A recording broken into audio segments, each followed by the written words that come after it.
کسی گاڑی کو دیکھتے ہیں تو پورے یقین سے کہتے ہیں کہ کوئی اس کا بنانے والا موجود ہے۔ تو جو چیز بھی ہم اس دنیا میں دیکھتے ہیں، چاہے کوئی بندہ نارمل عقل بھی رکھتا ہے تو وہ اس بات کا ادراک کرتا ہے، بچہ بھی کرتا ہے، بڑا بھی کرتا ہے، ہر عمر کا انسان اس چیز کا اعتراف کرتا ہے، اس چیز پر یقین رکھتا ہے۔ اس کی عقل کہتی ہے کہ کوئی چیز اگر آپ نے دیکھی ہے جو نہیں تھی اور کائنات میں پائی گئی ہے تو وہ کسی نہ کسی نے اس کو بنایا ہے۔ اس کو demonstration of cause and effect کہا جاتا ہے، برہان علت و معلول۔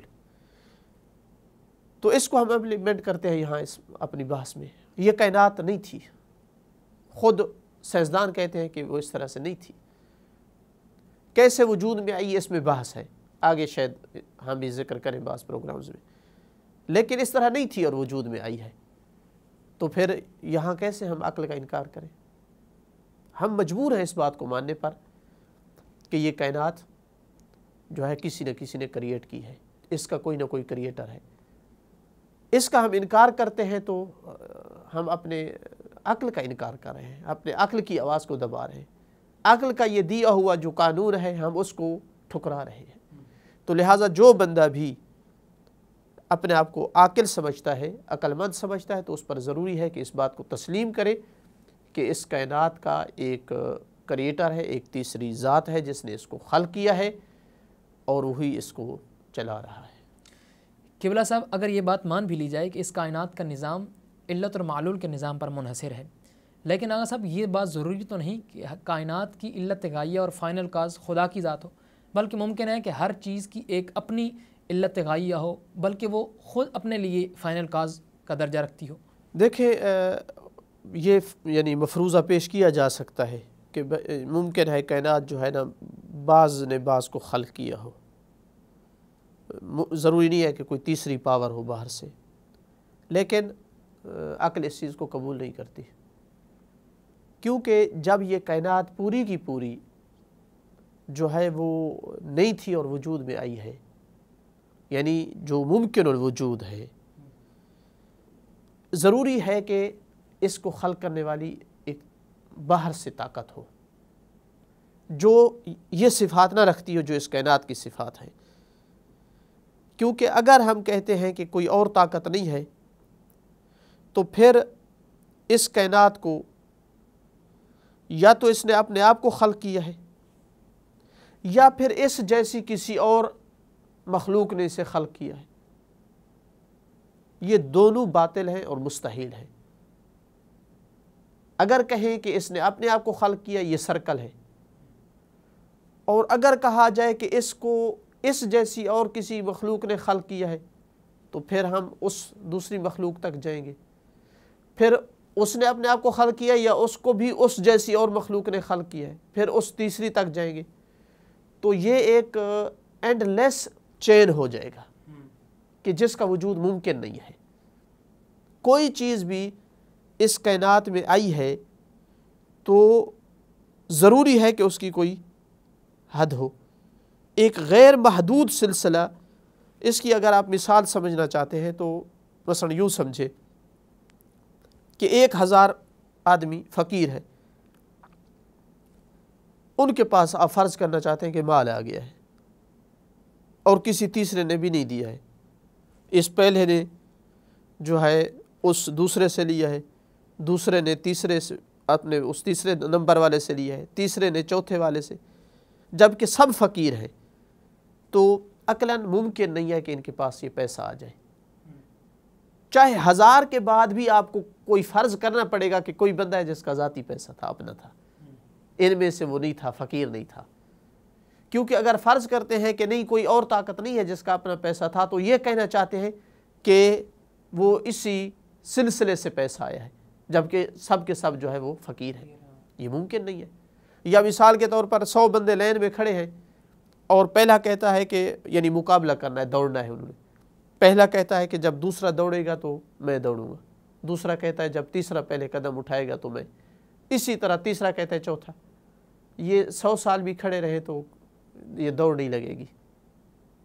چونکہ یہ پھر وہی چین والی بات مانے، یہ اینڈ لیس چین ہے۔ تو یہ باطل ہے۔ اور اسی طرح دور باطل ہے، سرکل، کہ اگر ہم کہیں کہ اس نے اپنے آپ کو خلق کیا ہے، یہ بھی باطل ہے،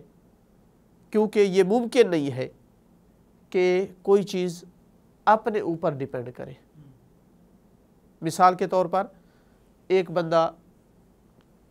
زمین پہ کھڑا ہے اور اس کو کہا جائے کہ تم اپنے آپ کو اٹھاؤ، تو اس کا اپنے آپ کو اٹھانے کے لیے ضروری ہے کہ وہ زمین پر قدم رکھے تاکہ زور لگا سکے، اور ادھر سے آپ کہتے ہیں کہ نہیں اٹھانا بھی ہے اپنے آپ کو، تو یہ ممکن نہیں ہے۔ یا جس طرح کہ ایک مثال سنائی جاتی ہے کہ کسی آدمی نے کہا تھا کسی کو کہ آپ مسلمان ہو جاؤ، کافر ہو، تو بڑے اصرار کے بعد جب وہ قائل ہوا کہ میں مسلمان ہوتا ہوں تو کہنے لگا کہ ٹھیک ہے آپ مجھے کلمہ پڑھائیے۔ کہا کہ کلمہ مجھے نہیں آتا، یعنی اب وہ چاہتا ہے کہ یہ اس کو کلمہ سکھائے تاکہ پھر وہ اس کو کلمہ پڑھائے، تو اس کو کہا جاتا ہے سرکل، یہ باطل ہے۔ تو لہٰذا اگر ہم یہ کہنا چاہتے ہیں کہ کوئی اور پاور نہیں ہے، طاقت تیسری جس نے اس کائنات کو خلق کیا ہے، تو پھر اس کا مطلب ہے یا ہم سرکل میں واقع ہوں گے یا ایک اینڈ لیس چین کے ہم قائل ہوں گے، اور یہ دونوں چیزیں جو ہے وہ عقلاً مستحیل ہیں۔ لہٰذا ضروری ہے کہ پھر ہم تسلیم کریں کہ ایک ذات ایسی ہے جو اس پورے نظام سے باہر ہے، اس ذات نے جو ہے اس کائنات کو خلق کیا ہے۔ قبلہ صاحب، اگر اس دلیل علت اور معلول کو مان بھی لیا جائے تو پھر خدا کے لیے کیا کہا جائے گا؟ کیونکہ خدا بھی موجود ہے، کیا اسے کسی اور نے خلق کیا ہے یا وہ خود بخود خلق ہوا ہے؟ تو پہلی صورت میں تسلسل لازم آتا ہے اور دوسری صورت میں دور، ان دونوں صورتوں میں خدا کا وجود ثابت نہیں ہوتا۔ بہت سارے لوگ یعنی جو ہی یہ بات کریں آپ اس علت و معلول والے برہان کو، تو فوراً اللہ تعالیٰ کے بارے میں یہی سوال کرتے ہیں،